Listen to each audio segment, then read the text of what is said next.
You're listening to the Podcast Detroit Network. Visit www.podcastdetroit.com for more information. We're live. I said, hey, welcome to the Man Cave Happy Hour. I said, hey, welcome to the Man Cave Happy Hour. We're gonna drink a fine whiskey and smoke a really fine cigar. It is time for Happy Hour. It is the Man Cave Happy Hour. Whiskey, cigars, spirits, the stories that go along with it. I'm Jamie Flanagan, and we are at Ambassador Cigar. We like to camp out here every once in a while for the Man Cave, and there's a very special event going on. The owners, Sean and Jeff, invited us out, and they said, hey, you got to come because it's going to be a big Monday night, and you got to meet the guy from Foundation Cigars, and that's who we got with us right now. Nick, thanks for sitting down with us. Pleasure to be here. Great place to be on a Monday. Yeah. So, and also, he's been on the show a couple of times.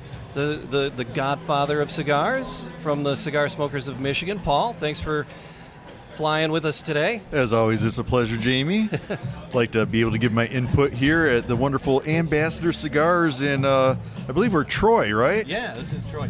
So the deal is, I don't know anything about cigars. I know nothing about nothing. I'm getting decent with bourbons and spirits and things, but cigars, I'm still an uber novice, and that's why we tag Paul in to help us when we can. And El Padrino. Yeah. El Padrino. The Padrino, yeah. So we need his help, and we want to find out about Foundation Cigars. So first, tell me about your childhood. My childhood. Yeah. Wow. Where do you come from, Nick? What's your I come what's your from New Haven, Connecticut. Okay. So I was born in New Haven, Connecticut. Actually, Little Italy there. All my family's from Italy, actually. They came over 20s. 1920s. And, Connecticut, surrounded by cigars. You know, Connecticut cigars, Connecticut tobacco was something that you just kind of knew about growing up. And especially all my grandfathers, great-grandfathers smoked Connecticut cigars. So there was a lot of brands. Tons of brands in Connecticut up until like the late 90s. All right. Yeah. So New Haven. Started there. Yeah. Went to school there. Okay. Yeah. So your early childhood, you had experience with cigars. How did you get into the cigar business? What led you into? I was 18. And at 18, I had just graduated high school. And it was summer of 96. And I had been I just really got into cigars. I was all about it. I mean, the first time was really just smoking a cigar with my grandfather. There was something about that, you know, as a coming of age where you were able to share this experience with your grandfather. And I just got into it, man. The history of tobacco. I was really into, you know, I'm still into history. I love history, culture. So I just really dove in. And by 18, that year, I had known everything I could about cigars and was frequenting a local tobacco shop called the Calabash Shop. All right. It was run by two women, Mary Russo, God rest her soul, and Carol Velarde. And my brother and I would go in there every Friday to get some sticks for the weekend. And this particular Friday, I mean, it was live. This is the height of the cigar boom in 1996. Okay. What we call the cigar boom. So, I mean, this is when it came from your grandfather smoking cigars to, you know, New York cigar bars. I think that's when I bought a little humidor for my house. Yeah. Around this time? Right Yeah. around 90, the mid-late 90s. Makes sense, yeah. I joined the party train right then, too. So that was 96, August. So I'm in this cigar shop, and there's lines out the humidor. I make it up, and the two ladies were running around just trying to keep up with, you know, tending to customers. And I approached the cash register, had my number written down, and said, ladies, I know everything there is to know about cigars. Ooh. I know the pricing, the blends, the brands. I would love to work for you guys. They said, okay, we'll consider it. And a week before I was going to start my freshman year at college, they put me in charge of the humidor. Called me up, and they had known my grandfather. Okay. So they didn't realize that at first. That definitely helped. and they put their full trust in me to run the humidor. Wow. And At 18. At 18. Wow. 18, yeah. And I was studying international business at school, and I just got totally into cigars. So what led you from, being in the cigar industry to Foundation Cigars, a company of your creation? My creation, yeah. So Foundation for me, that was 96. So I said to myself, 4 years ago, I said, I think I have built the foundation to start my own company and experience, in the industry. Because it's a tough industry. I mean, it's... it's tough, and it goes back, generations. Yeah. I'm a, young gringo, moved to Nicaragua, and so I jumped in the deep end in 2003. Okay. I moved my life down to Nicaragua and started learning the process from seed to cigar. So I took that knowledge, of just being in love with cigars, working the store, and had the opportunity to move to Nicaragua and said, I can't pass this up. All right. So, March 15th, 2003, I moved my life down there and never really left. Okay. Yeah, so I ran a factory there started in 2003. We were working out of the back of a house, and by the time I left in 2014, it was the largest factory in Nicaragua. Okay. So All it right. was, So was this Foundation, or were you working for somebody So I was working else? for a company called Drew Estate, running their factory, and then And this is all as the boom is like on its way up, and it's just so this is 2003. So the Yeah. boom happened 96, 97, and then sort of tapered out. Sure. The bubble kind of burst, but there were so many more cigar smokers coming out of that boom, and people that were into cigar smoking and the culture of cigar smoking. So by 03, I mean, things were pretty steady, and it never took off like that, like 96. But it's been on a steady incline, I think, since that time. And So So how I'm were sorry, you going able- off on tangents. No, that's here. cool. So how were you able to leave Drew Estates and become Foundation Cigar? So left in May of 2014, Yeah. and I Oh, said, okay. So I started actually a consulting company to start tobacco. So I work with farmers from around different growing regions of cigar tobaccos, and we're kind of acting like a middleman to help certain farmers that didn't have sales and distribution of their tobacco into the factories. Okay. So I started that, and then I was just in the creation stage of, blends. I knew I wanted to come out with a first brand that was all Nicaraguan. So the blend was filler binder wrapper. So I wanted to do my first project because I haven't been on the sales and distribution side of things. Right. I wanted to really just display to connoisseurs my love for Nicaraguan tobacco and also for Nicaragua, the country, the culture. So I created a brand called El Huehuense, which is very difficult for El Huehuense? Huehuense, yeah. It's actually one of the oldest dances in the Western Hemisphere, the oldest indigenous satires of the Western Hemisphere. It's actually protected by UNESCO. So they protect the Great Pyramids of Giza, and they protect Huehuense as a cultural masterpiece. So my art director, his name is Thief Operandi, who's great. from Esteli, Nicaragua. Yeah, a good friend of mine for the past 15, 16 years. Created this amazing band, hand drew it. We worked really close on it, and I really just started with the company on that brand. So that was like the cornerstone. And I started out of a little cabin, in Connecticut that I had built, and production in Nicaragua, and we just started. So a lot of shops around the country kind of knew I was behind the scenes, and then you had the real hardcore guys that kind of knew of me, and man, these guys really took to our first project, and we started. Man, that was That was 2015. So it was 4 years ago this month. Was that a foundation cigar? Yeah. Okay, so that was the first stick for foundation. Correct. So I Okay. decided to call the company Foundation, Yeah. and because I knew I wanted to create brands Okay. and blends under that name. The other route would have been like other companies call it the company Foundation. The brands would be called the same, Right. So I knew this was going to be a little bit more difficult path, but I wanted to create brands, Okay. that hopefully will be around for a while. All right. And so, and the uniqueness about that, it was all from Nicaragua. All Nicaragua. So the way Was that Wednesday. unique? Had anybody done that There's yet, definitely or? people that have done. We call Okay, that okay. puro, right? Right, When we talk about cigars in Nicaragua, when you say cigar in Spanish, we say puros. All right. That's the common term in Nicaragua, right? Puros. Puro mean pure, right? All right. A real puro would be filler, binder, wrapper, all from Nicaragua. Right. People have done that. It's rare in the sense of the wrapper. It's difficult to grow wrapper tobacco in Nicaragua.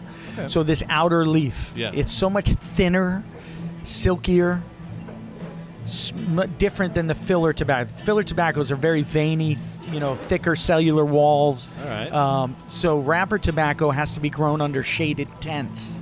So the light filters through the tent to produce a thin, silky leaf, so it doesn't have that sun exposure. For example, that right there, you're holding the High Clear Castle. Okay, yeah. That's a Connecticut shade wrapper grown in Ecuador. Originally, that seed variety was grown in Connecticut under shaded tents. Okay. In Ecuador, it's cloudy all the time.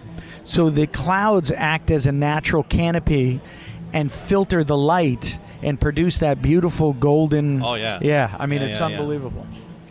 See, I told you I could go off in tangents. That's fantastic. I could go so off in how one many breath. different sticks does Foundation So have? we right have now? the Huehuense. Huehuense means the wise man. Huehuense. That's what it translates to. So I make the Huehuense Corojo. I make one called the Wise Man Maduro. I make a cigar called the Tabernacle Broadleaf. Okay. I make Tabernacle, which has a Cuban seed grown in the Connecticut River Valley. Then I have High Clear, the Connecticut, High Clear Victorian, Okay. Charter Oak, and Upsetter. So eight different Okay. brands. Yeah. What I was trying to do was, as a cigar smoker myself, and also understanding working in the shops, was to create a portfolio of blends and brands that you could cater to all the different tastes and likes. Uh-huh. You're going to like something, maybe I'm not going to like it. Sure. You might have different people that like things, don't like things. So I wanted to create a portfolio of, from price points to blends, that there was something for everybody that walked through that door. Right. You know? If there was no other cigars, you could find something in someone's wheelhouse of flavor within those brands. So yeah. Correct me if I'm wrong. The Upsetters, Yes. those are infused cigars, correct? They are.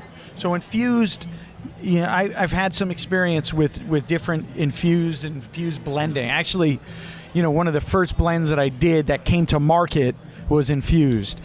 It's not necessarily my personal cup of tea, smoking infused a lot, but certain ones I do love and I respect, especially if, you don't smoke cigars a lot. You know what I mean? It's like introducing someone to drinking.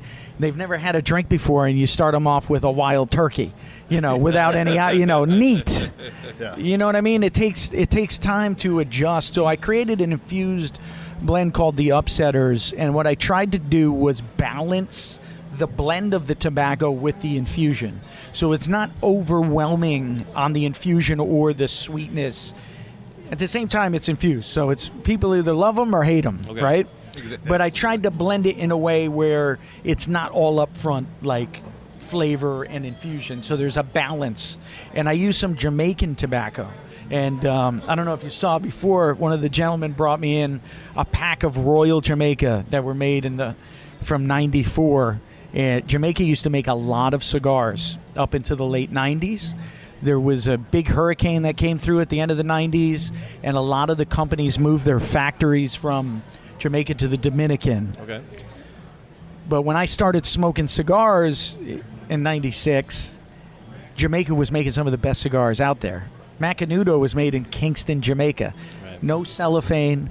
It was Connecticut shade from Connecticut. Unbelievable. Royal Jamaica, Temple Hall. So 4 years ago, Jamaica kind of fell off the map. 4 years ago, I went to go see to Kingston for Bob Marley's 70th birthday. So when I fell in love with cigars in '96, I fell in love with reggae and ska and rocksteady and Jamaican everything. Okay. Yeah. So this is when I'm smoking cigars from Kingston, Jamaica, and before cannabis existed on the island, tobacco. The history of tobacco on the island goes way back with the Arawaks. So I end up going from Nicaragua to Kingston. This is 4 years ago. I was working on my Wawense brand and blend. I said, I got to get out of here, stressing. It was Bob's 70th birthday. I flew to Kingston, showed up the next day, early in the morning. There's drumming going on. There's a whole stage. Oh, my. The kids were there. Yeah. It was an amazing night. Concert at night. At the end of the night, everybody left, and some guy pulls out a whole leaf of tobacco out of his pants. Opens up this leaf. I said, where did you get that? And he said, up into the hills, man. Yeah, in the mountain there. So I spent the next 5 days sourcing tobacco. So there's still a lot of tobacco being grown, but it's more for the island. So I ship that to Nicaragua, and then I blend and infuse it with Nicaraguans. But Jamaican tobacco is called cow tongue because of the shape of the leaf. Okay. So a lot of different tobaccos, like Cuban seed, broadleaf, they're rounder like this, and tip out. In Jamaica, it's much thin. It looks like a cow's tongue. Okay. Wow. So hence they call it cow tongue. Very mild, smooth, creamy tobacco, perfect for infusion. Which one are those in your infusions? Those are my fuses, yeah. Okay. Yeah.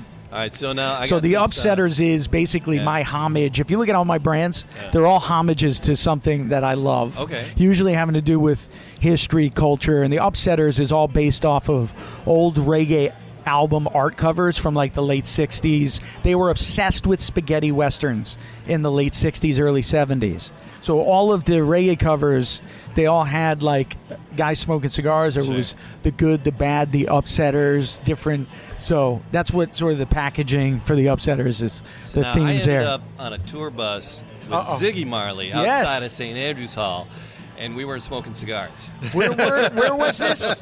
Where was this and Downtown when? Detroit, St. Andrews Hall. It was Nice. late 90s. Awesome. So you just went and hung out on the bus? Yeah, well, the radio stuff, Yeah, Oh, you were doing yeah, radio. yeah. Nice. Yeah. So we got to meet him. He's very, very cool. In the band, a great show, and but So- it was a different smoke altogether. So when in I my was younger days. working for the Vatican, when I stopped working there, I backpacked around Europe, and I traveled with him and his brother, all around Europe. So I would go to shows, and they were like, what is, they'd see me, and then they just started letting me backstage, and I traveled from most of Europe watching the shows from stage. Oh, my God. Yeah. Nice. They would let me back all the time. You had a messed up childhood, didn't you? Totally messed up. That shaped you well. Totally. All right, so now Jeff here at Ambassador is one of our great hosts. Sean is here too, but Jeff came by with one of the Highclere Castle. Highclere Castle. All right, yeah. so I just cut it, put a deep V in it, like the T-shirts I wear. Sure. Classics. Not So the one you what got should I on now. expect? What should I expect from the Highclere Castle? Man, the Highclere Castle, that's the Edwardian Connecticut shade wrapper. Okay. The binder is from Brazil. It's called Mata Fina from Brazil. It's a darker, heavier leaf. So I always tell guys, that wrapper is like the elegant evening gown. It's beautiful, nice to look at.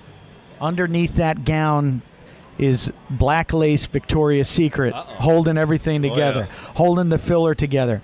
So it's going to have some spice to it, but shouldn't be overwhelming. It's going to be more on the creamier side. It's a lighter bodied smoke compared to some of the other cigar blends that I make. Can be really rich. This is a lighter. When I say body, I kind of say body is for skim milk, half and half cream, right? Skim milk is going to be more your lighter body, and that's different than strength, right, for me. Absolutely.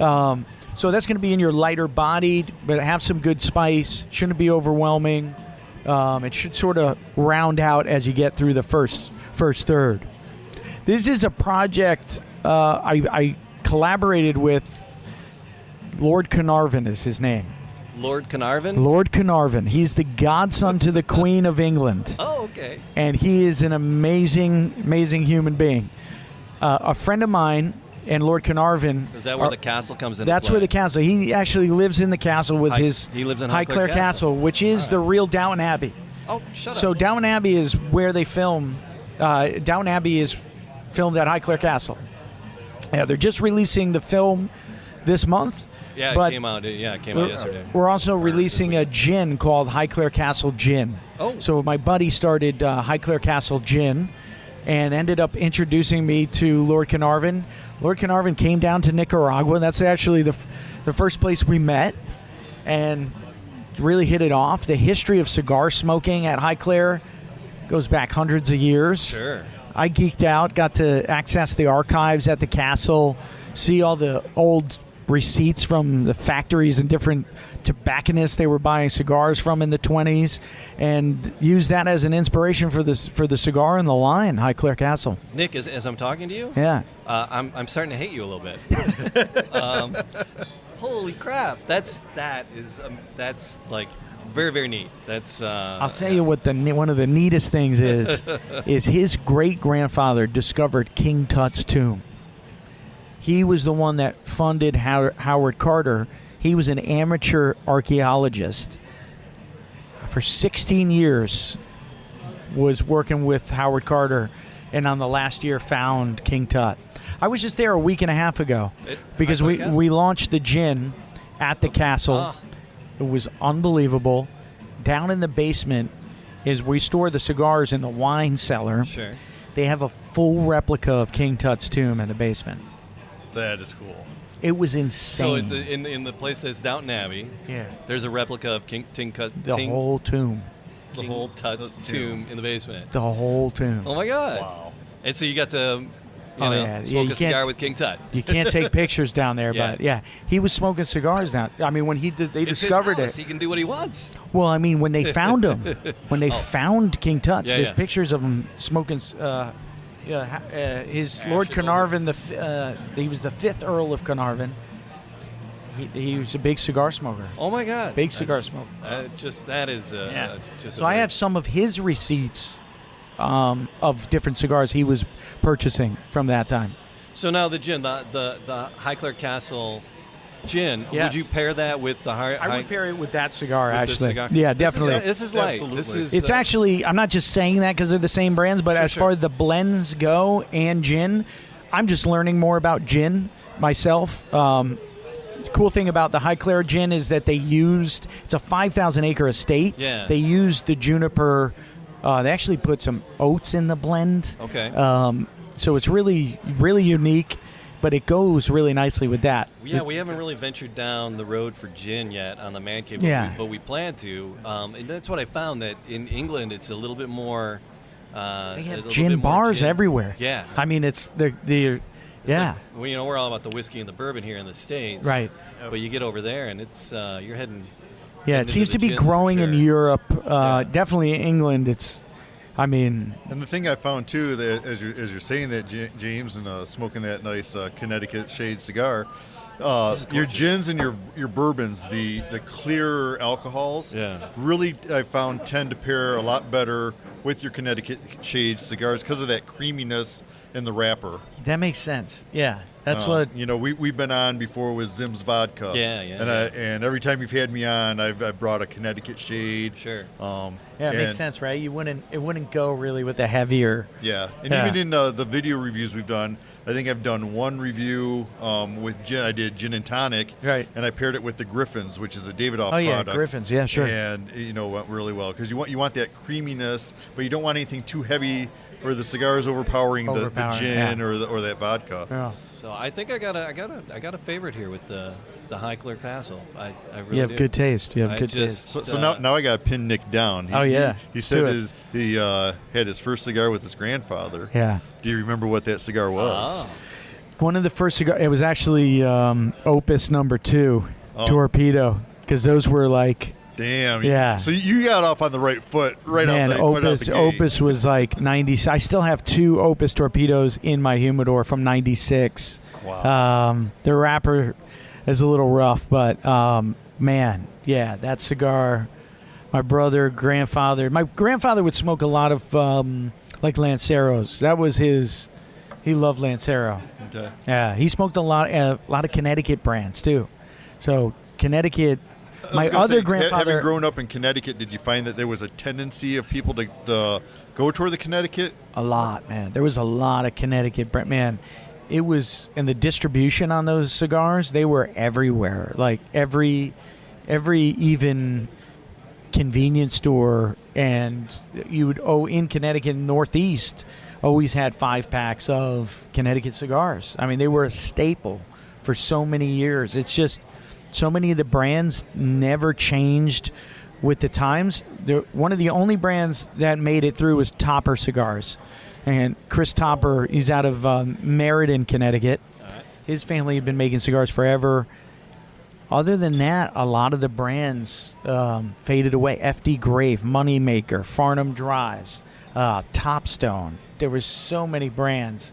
That was my Charter Oak brand I created, was really to pay homage to those Connecticut cigars and to fill that void in the market of Connecticut cigars were always really great cigars at a really great price.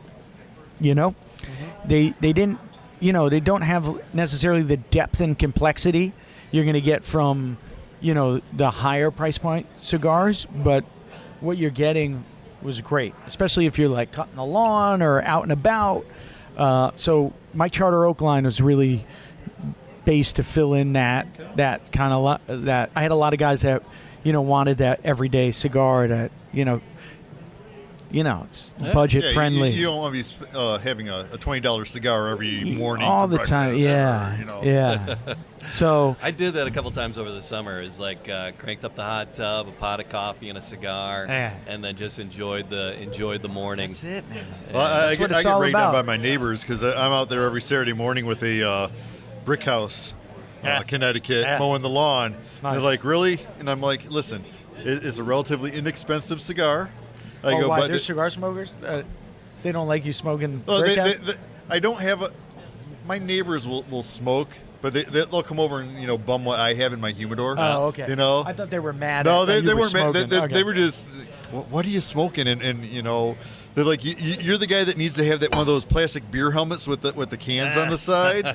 They go, one of those on, with a cigar in your mouth as you're mowing your lawn kind of guy. And I'm like, no, I like to have a smoke, though, while I'm mowing the lawn. It's kind of my relaxation for the day, as I'm getting the job done. And, I don't want a $20 cigar that I'm going to be dropping all over the place. But have you tried the Charter Oaks? I have not, but I guarantee I'll be buying some today. You should try them, yeah. The Connecticut shades are really good, yeah. There's really a lot of nice Connecticut shades out there, and it's always interesting to try different ones to get different flavor profiles on them and see what you like. We received #1 best value cigar of the year from Cigar Aficionado for Charter Oak this year. Hey, the Rothschild, Connecticut, yeah. I was gonna ask you about, because there were a couple big awards this year that came down. Yeah. So who awarded you and what? So we got #3 cigar of the year for Cigar Aficionado, which was huge. Yeah. So which stick was that? That was the Wiseman Maduro Robusto. Okay. Yeah. So that was my Mexican San Andreas wrapper, all Nicaraguan binder, filler, just a phenomenal smoke. Okay. That's the brother to the Huahuense Corojo, which the Huahuense got top 25 the year before last. Our Tabernacle Havana Seed got #1 on Cigar Dojo. All right. And the years past, which was great, we got a couple of consensus awards. Sure. So the consensus was Half Wheel took all of the blog sites and did a consensus of what cigars got #1.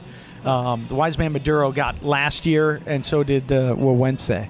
Yeah. If I'm not mistaken, that's what I've got here. Is the Wiseman so is that important? I mean, ego stroke and everything, but is that important for Foundation Cigars to compete in these things and to win these things? Listen, awareness is important. Of just getting people aware of the brands. Personally, just with ratings in general for myself, everybody likes something different. So it's hard to put a rating on something that subjective. It's very subjective. So, but it is, for me, Cigar Aficionado, I've been reading Cigar Aficionado forever. And, just the awareness that brings to smokers is just incredible, You have hardcore people, hardcore cigar smokers. He's hardcore. You're into it. You read about it. Yeah, I would say the absolutely. common cigar smoker is picking up a couple every month. So they're not necessarily into it to a level, where you're diving deep into it. So that really helps, with just brand awareness, because otherwise people just know the more well-known brands, Romeo and Juliet, Monte Cristo, all great brands, but so you walk in the humidor, what's going to catch your eyes? The ones you heard of? Yeah. So, yeah, Paul, absolutely. how is it important to you? Because Godfather, Cigar Godfather, and it's the Michigan Cigar Smokers of Michigan Facebook group, and there's like over 1,800 people in this group, and you do reviews for the group. You just do reviews for yourself and put them up there. But how important are the reviews in those awards, like in Cigar Aficionado? I magazine always to you? when I see the top 25 come out, I mean, I'm drooling come early December, because usually they like to put those top 25 out right before the holidays, so everybody can go run and grab their these sticks that have hit the top 25. Okay. I've gotten to a point now between January and December now, I'm smoking different stuff going, well, the one I like hit the top 25. Okay. It's something I like going to be on there. Last year, I fell in love with the My Father La Opulenza, which I think came in number 2. Yep. Okay. And I said, the first time I smoked it, I said, this will be a top 25 stick. The fact that it hit number 2, I was shocked at. All right. But I was like, okay, cool. Yeah. I actually picked out a good one. So I like it from the standpoint of when I see these top 25 comes out, I'll usually go and start reviewing those sticks, just to kind of give our members an idea. Sure. But there's other ones within the group. Throughout the year, you'll see, like in June, all of a sudden everybody's smoking. You'll see guys posting pictures of the same stick over and over, and you're like, oh, I haven't tried that one yet. I gotta go check that one out. Yeah. So it's always interesting. I was very unfamiliar with Foundation cigars. That's what I was going to ask. Had you had an awareness before? No, I really we didn't heard of this have an event? awareness Okay. until they came out with the top 25, and I'm like, oh, I've got to go check that one out. It's a great, So that's cool. And there's a lot of guys in our group that will argue, the top 25 in Cigar Aficionado, a lot of it is based on, is someone, giving them a little bit more money in advertising or whatever. And I can't speak to that, up to that point. Like they covered the release of the company when I started, everything from the beginning. So, they never hit me up one time. So we got that without, from any my of that. standpoint, So. it's a great benchmark. Yeah. And especially if they have something that hits on there that you haven't tried before. Yeah. I know the LFD Andalusian Bowl came out as number 1 a few years ago. Yeah. A lot of people like it. It was one of those ones I went, how did it hit number 1? I was not a fan. Again, everybody's palate's different. Everybody's so. palate's different, and it's so subjective that, so you should use all ratings as a benchmark of trying it for yourself and seeing what you like and what you don't like. Maybe sometimes it will be spot on. Maybe sometimes, it's something you don't like and you don't understand why it might made somebody's top 25. Oh, absolutely. Sometimes people get on Cigar Aficionado because they think it's ratings and the dollars and then this and that. Yeah. I would make the argument sometimes that your smaller companies or blogs would be much more influenced in their top 10s or top 25s than a Cigar Aficionado, because Cigar Aficionado is really the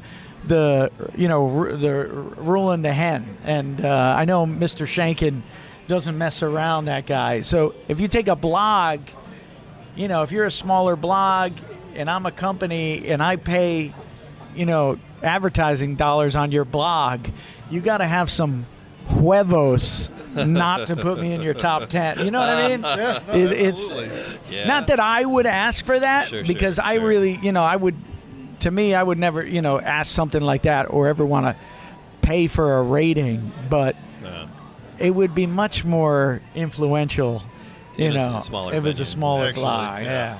But We've had a couple of top 25 cigars. yeah, too. And we, advertising was non-existent. I just started doing some web advertising, but up to that point, like, again, they just, every time I had a story come out, they covered it.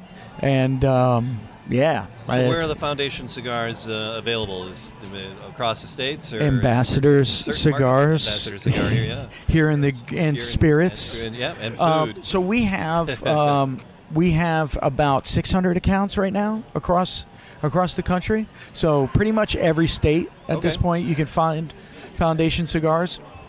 We really, love supporting our brick and mortar shops, local shops. We really price protect, all of our stuff online. So Okay. everything's, pretty much the same price across the board. Unfortunately, we got to deal with state taxes. Yep. Sure. The excise taxes. But other than that, I come from brick and mortar shop, so Yeah. for me, it's just important to keep the playing field level. It's And- funny that you brought up state taxes because leads me to another question with these new FDA regulations and restrictions that they've been talking about with new, packaging and all that stuff. Any thoughts on that as someone who's coming from the industry? Yeah, it's madness. I mean, I think more people die from peanut allergies every year than from cigar smoking. So I don't see 30% of the peanuts having warning stickers. That's just killer. The warning stickers on the boxes, it might be the least of our concerns, but that would kill me just to see, those obnoxious sticker. Come on, we're all adults here. It's like, at this point, there's no factual information to back up that cigar smoking is in any way some kind of public health threat. I mean, this is not there. But people generally automatically lump it in with cigarettes, and that's what Totally. the government has done on a lot of its legislation just against the cigar industry. It seems like you've had a rough haul in the last It's couple all of years. lumped in with the vape and the larger mass market machine made cigar products. Yeah. And it's it's apples and oranges.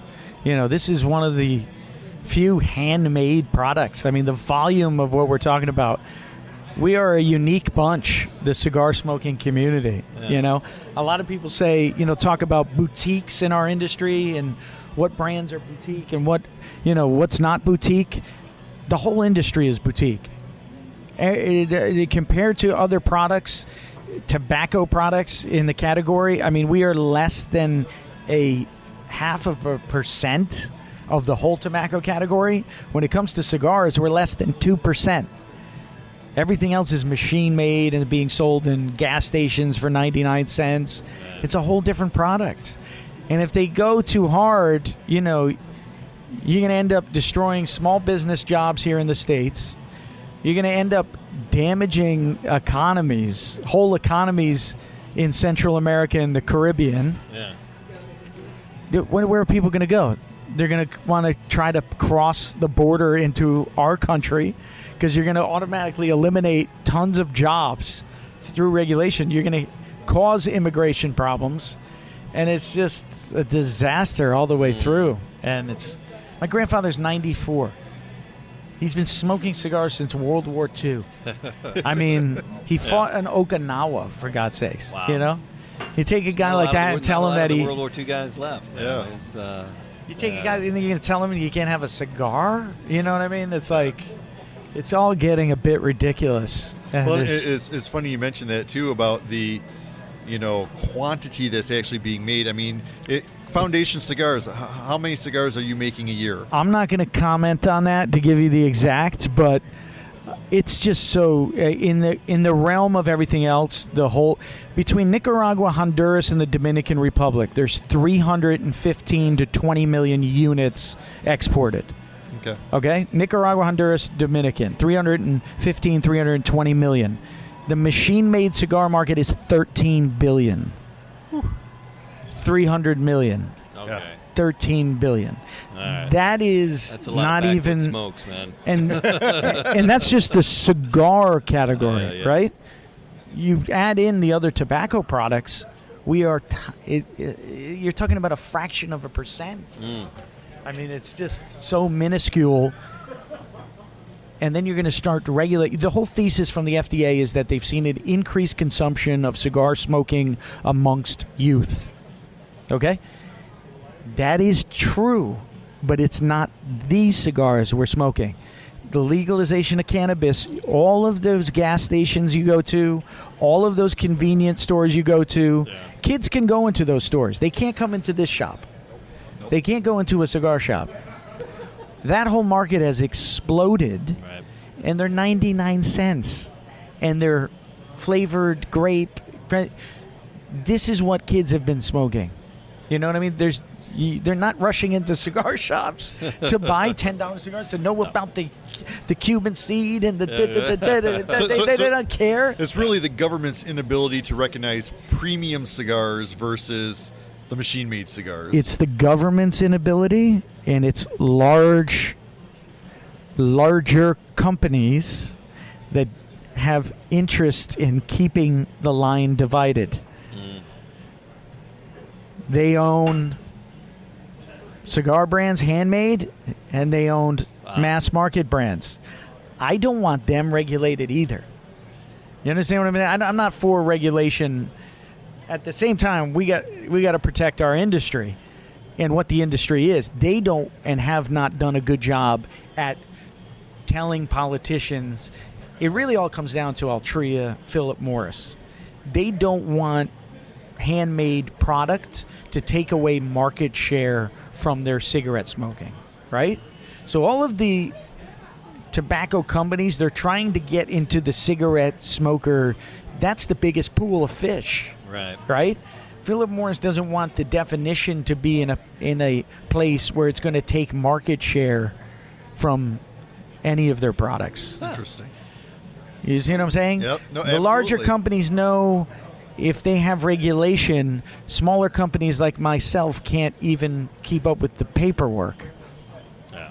Right? So what would happen is you're just going to basically, it would not be good for the final consumers as cigar smokers, because you're going to end up dealing with shopping at Walmart instead of, a craft trade that's exists. It's just totally would suck the soul out of, what the cigar smoker. But the final consumers, it's tough because a lot of people don't realize it and haven't been educated, and it's not a favorable thing that you want. Like a politician, there's nothing favorable about talking about the issue for them.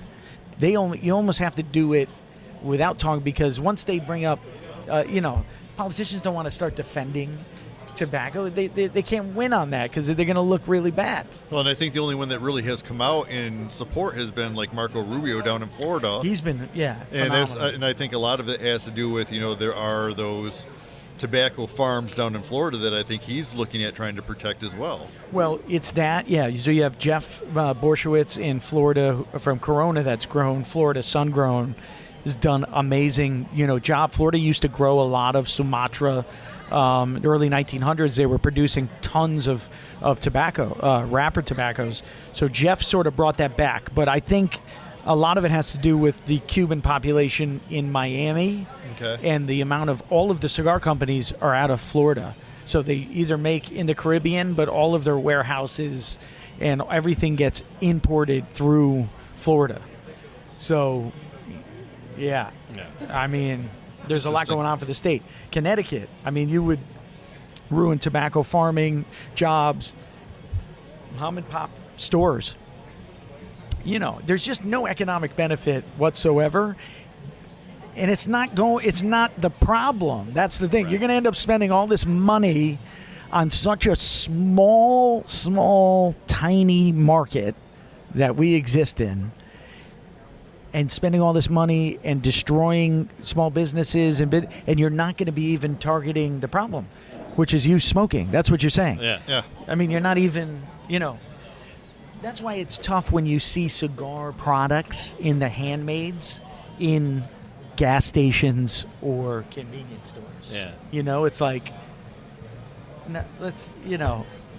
the convenience store, if you study the history of it, was designed by these companies in chips and sodas to build a customer base from a young age.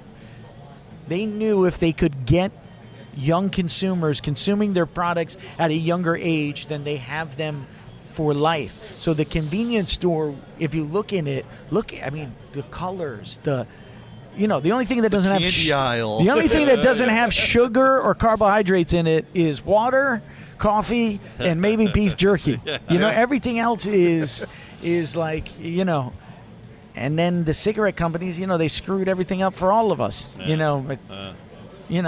a lot of smack and I don't know.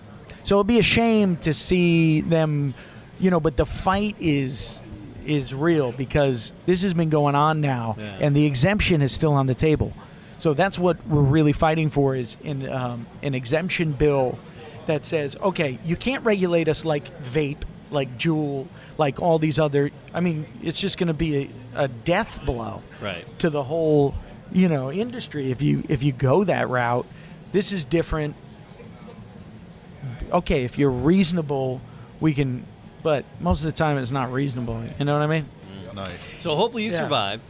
And then we're in it. Then that's why I started the company when I did, is because if I didn't start it when I did, the cutoff date was August 8th, 2016. Oh, okay. So for how it stands right now. So we've been in it. We talked to the small business department at the FDA, and we're just, tell us what needs to be done, and we're here to stay. All right. So as the innovations, right, you're up to 8 sticks right now, or 8 brands? 8 different brands, yeah. 8 different brands right yeah. now. So do you have a website or something? FoundationCigars.com. Okay. I've been working really hard on some great videos. We did a Seed to Cigar video. Oh, wow. So I worked over a year on that. So I really wanted to show the whole process. So it starts with seeds in my hand and brings you all the way through the process. So I did a 10-minute version of that and a 1-minute version. But FoundationCigars.com, Instagram, I'm all over Instagram. Okay. Foundation Cigars, or my personal is Nick R. Agua. That's my social media name. Nice. So, Nick, the gin is the first venture into spirits for you? So I'm not. I sit on the board, but it's my friend Adam. His name is Adam Von Gutkin, out of Connecticut. Okay. A friend of mine. He was doing a moonshine. All these names are fucking. Yeah, isn't it great? Yes, Von Gutkin is one of the best names I've ever heard. He's got to be a character in a show. All right. So he's heading up the project with Lord Carnarvon, and I get to sit on and do gin tastings, and I've been involved in some of the fun stuff. But so it's starting to hit stores this month. Okay. So they're on Highclere Castle Gin. Their Facebook is great. So they're releasing, by state, so people know when it's becoming available. So I'm going to keep an eye out for that. And what is your vision or future here for Foundation Cigars? I just want to keep making amazing cigars. I love being around tobacco. I love being inside the humidors. So I just want to keep building the brands. Like every brand that I've made means something, really to many levels to me, and just in my life and in the cigar industry. So I just want to continue to build at a good growth. I got a great team working with me in Connecticut, and just keep making good cigars, man. That's what I just love to dedicated my life to it for the past 20 years. So I'm not getting out anytime soon until they tell me to get out. And I'm always curious. So you got your own cigar company. Yeah. What cigars outside of your company do you tend to gravitate toward, or do you? To be perfectly honest, I don't get to smoke a lot of cigars just because I'm such a maniac with my own stuff and just having quality control. If I could smoke every box to test it before somebody bought it to make sure it was good, I would, because again, I know what it's like to be a cigar smoker, and any sort of quality, it's a reflection of me. So to see something bad, so I'm always trying my stuff. So I don't get to venture out a lot. If I do, I love Dion from Illusion. He makes some great stuff. Pita Tatuaje. I love Padrones. I mean, I do smoke. Padron 3000 I used to smoke as one of my dailies. So I love those guys. There's another guy making cigars called Dapper Cigars, one of the smaller boutique kind of companies that I've taken to. He's doing a great job. Those guys over at Roman are doing a great job. Matt Booth is doing a great job. 101. I'm a big fan, so I mean, I love a lot of stick. It's a great time to be a cigar smoker. I mean, it is. There's so much good so stuff. much stuff out there. Yeah, I mean, just the level of quality of products are. Yeah. I know a lot of cigar makers when they're actually blending the cigar. Yeah. They have certain sizes that they Right. roll. We're gonna put you on there. Oh, sorry. Certain sizes Yeah. that and certain style cigars Yeah. that they prefer to have when they're blending, testing Yeah. blends. I know certain guys like the Lanceros, certain guys like Coronas or Toros. Yes. What's your go-to when you're 6x52 every time. 6x52. Usually, like if I'm making a brand, like a whole line, it always starts with 6x52. That was always my size. Nowadays, my size would be, I'd probably gravitate more towards Corona size or 46 but for the longest time, Toro was always my size because the length, the ring gauge, to me, it just gives you a really good reflection of the blend, right? Of just that ring gauge and that length. And then from there, I take it and blend. But I've been always started with the 6x52. That was just like, since day one, I started blending. Now, out of your cigars, what's your favorite go-to of every day? I switch a lot, man. So I go, like I'll smoke through Bach. Like this week I've been on Tabernacle 142 Lanceros.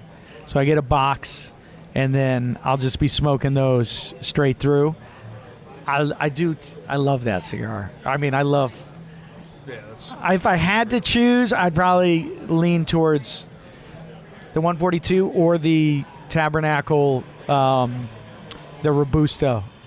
The Robusto Broadleaf, Tabernacle Robusto Broadleaf, just for like a standard Robusto, 50 ring gauge, that cigar is unbelievable.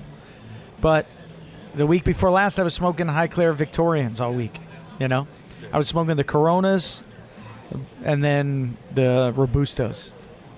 Yeah. Nice. So I go in and out. I'll test a lot from like different runs that are coming in to make sure there's consistency there. But then I'll smoke through boxes to make sure the boxes are consistent all the way through. Right. Tough job. Somebody's got to do it. Yeah. Somebody's got to do it. Control. It's nerve-wracking. I get stressed out. Yeah. I get stressed out just because, I ran quality control. Man, if you're not on everything, there's never another. Every day is a new day. Yeah. You know what I mean? You can have quality control set, but every day, if you're sleeping on the job, it can go awry pretty quick. Mm-hmm. So, and then fermentation piles. You're fermenting tobacco. You got tens of thousands, $100,000 fermenting. If you don't know what you're doing, or it goes, you can destroy it over like a matter of a day. So when you're responsible for that kind of stuff, sometimes it's hard to sleep. I'm gonna go check. You know what I mean? It's great, but it's like it's so like if you're not listening and know the tobacco, it's a living thing, and it can you don't know what you're doing. It can go awry pretty quick. But I enjoy it. Sounds like a very interesting lifestyle. It is, man. It is. There's not a lot of people, that I'm fortunate. Guys say, I want to get into blending. I want to do. I said, the only way to do it, you got to be around it, man. That's the only way I learned. That's the only reason why I know I had the ability and chance to, be surrounded by it every day. That's the only way you can really learn it. The best tobacco guys listen to the leaf. They observe. Listen to the leaf. That's the only way, because it never reacts the same way. So if you think it's going to be a certain way or be done at a certain time, you can have a general understanding of it. But if your observation skills, your taste, smell, everything, I'm saying hearing, but hearing wouldn't apply necessarily, then, you can miss it. But Well, I enjoyed the hell out of this one. I'm glad you did. So Nick, I'll stop cutting you off now. No, it's, I told you I could keep going. No, thank you so much. My you got pleasure. a lot of people here that want to talk to you and they want to hear your story and share some of your cigars with you, and I appreciate you sharing this one. My pleasure. I appreciate you guys. And, pleasure talking to you. Thank you. Thanks for having Cheers, me. man. Thanks. Yeah, that was great. Awesome.